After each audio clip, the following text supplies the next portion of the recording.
Le Centre d'études féministes de Harvard, j'étais là il y a une semaine à Boston, c'était formidable.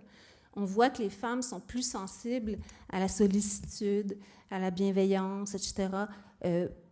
Parfois, on pense que c'est parce que ce sont des femmes et que naturellement, elles sont ainsi. Mais moi, je propose qu'elles soient culturellement devenues ainsi. Hein? C'est très important. Quel nom lui donner?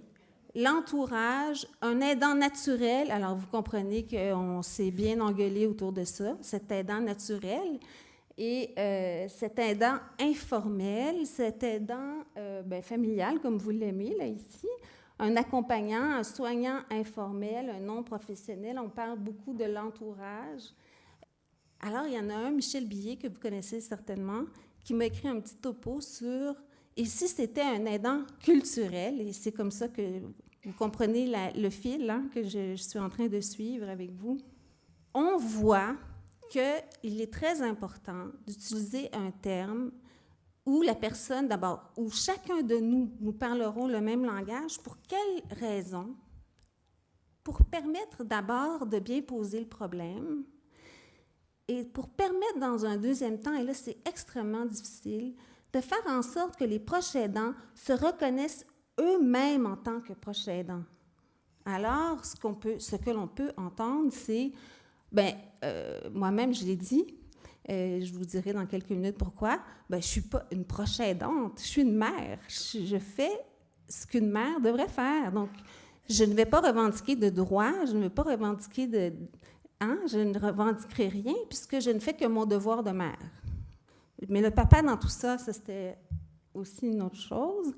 Alors, je reviendrai là-dessus pour se reconnaître soi-même en tant qu'aidant. Vous savez que si on ne se reconnaît pas soi-même sous, par exemple, salarié, je ne vais pas revendiquer des droits de salarié. On est d'accord? C'est juste ça que je veux dire.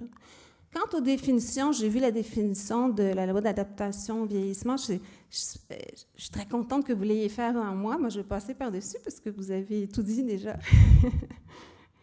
Alors, ça, c'est une définition. Il y en a plusieurs. Il y en a des bonnes, des moins bonnes, il y en a des mauvaises. Mais ici, j'ai choisi celle-ci, elle vient du Code des professions du Québec, pour insister sur le fait que, et introduire le sujet dont il est question aujourd'hui, c'est-à-dire concilier travail-famille. Important donc, sans rémunération. On ose introduire quelque chose ici dont on n'a pas parlé depuis qu'on a commencé à se parler. Le proche aidant est donc cet homme ou cette femme non professionnelle, d'une part, qui n'est pas rémunéré, qui donne sans attendre. Hein? Mais on va voir qu'il y a des écoles sur le don et la dette qui disent autre chose. C'est-à-dire qu'on peut donner et aussi s'attendre à quelque chose, que ce n'est pas impensable, que ce n'est pas contre la morale, etc. On pourra en reparler si jamais vous le souhaitez. L'article que j'avais écrit sur le don et la dette dans la relation d'accompagnement, je l'ai intitulé « Suis-je aimé ?» Pas mal, hein? Puis, c'était à partir du film. Vous avez vu le film « Parle avec elle » de Pedro Almodovar? Qui a vu le film? Hein? La première fois que je l'ai vu, je fais une petite anecdote parce que ça me vient comme ça. J'étais à Genève avec mon défunt mari. J'ai pleuré tout le long parce que je me suis dit « Benigno, c'est l'homme idéal. Tu n'as même pas besoin d'y parler. Il a compris tout ce que tu veux. » Alors, mon mari était bien choqué à côté. Je dis, quand même.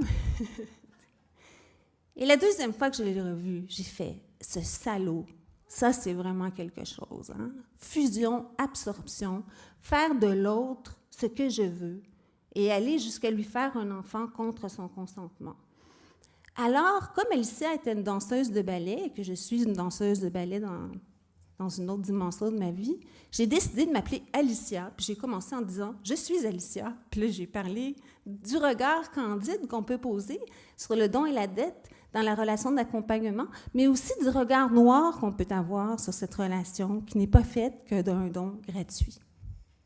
Donc ici, on peut penser que le proche aidant, vous permettez que je l'appelle comme ça, ou la proche aidante, elle ne fait pas toujours les choses par choix.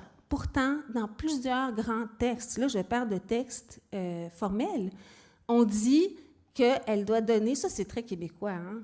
La proche aidante va donner son consentement libre et éclairé à renoncer à elle-même pour s'occuper de son mari, de son enfant, puis de son fils, puis de son voisin, puis de sa grand-mère. C'est pas mal, hein, ça, comme je vous l'ai mis ici. Mais la protectrice du citoyen au Québec a écrit un gros rapport en disant, là, il va falloir faire attention à ça. Qu'est-ce qu'on est en train de faire de toutes ces femmes qui deviennent, ça devient un problème, un véritable problème de santé publique, un problème majeur, voilà.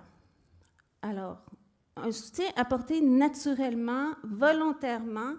L'Association française des aidants a mené une enquête, et dans cette enquête, les aidants disent, dans une proportion de 75%, que c'est d'une évidence pour eux que de jouer ce rôle. L'autre, vous allez voir qu'on aura pris pas mal d'avance. Alors, pour quelle réciprocité? On sait ce que rapporte le fait que ces femmes se consacrent de nouveau à l'univers domestique. Ça rapporte des sommes colossales à l'État. En plus, elles ne se plaignent pas puis elles ne revendiquent rien. C'est formidable. Pour quelle réciprocité? Qu'est-ce qu'on devrait leur donner? Eh bien, vous avez réfléchi là-dessus, puis vous l'avez même intégré dans des textes de loi. Mais moi, je pense qu'on ne peut pas parler d'eux et d'elles sans qu'ils soient avec nous. Ça, c'est une conviction profonde que j'ai. Alors, sur tous ces post-it qu'il y avait partout durant les 3 jours du congrès, là, c'est anonyme. Les professionnels écrivaient des choses, les proches aidants écrivaient des choses, puis on a vu dans le plaidoyer, moi je l'ai fait mettre comme ça sur le orange, tout ce qu'ils demandent, là, ils demandent beaucoup de reconnaissance, ils demandent de la compensation financière, ils demandent d'être compris dans les entreprises, etc., etc. Ça, là, c'est les proches aidants qui l'ont dit. L'autre, c'est juste pour montrer, c'est une page différente, hein, mais c'est juste pour dire qu'il y en avait des post-it sur ces questions-là. On change. Alors, comme je l'ai dit, c'est une femme, c'est l'épouse, la fille, la petite-fille, la bru, la mère. Ici, l'âge médian, c'est 58. Ça, c'est son profil. Il faut savoir de qui on parle. C'est une femme dont l'âge médian est de 58 ans qui va consacrer 30 heures semaine au moins à toutes sortes de choses. Mais je n'ai pas la liste des choses, ça apparaît dans le plaidoyer. Bon, je ne peux pas oublier les dons masculins. Alors, la problématique est la suivante. Quand on veut l'analyser de manière rigoureuse, là, à la façon de tous ces juristes qui sont formés. Donc, on veut analyser la forme de l'aide, ce qu'on ne fait pas aujourd'hui. Les motivations de l'aide, j'en ai un petit peu parlé, mais ça m'intéresse énormément. Moi, je pense qu'on est acculturé à aider. Les limites aussi de l'aide, ça, c'est très important. Mais quand on est une femme, on ne nous a pas vraiment éduqués à établir nos limites, à les nommer, à les identifier, puis à faire un petit suivi là-dessus.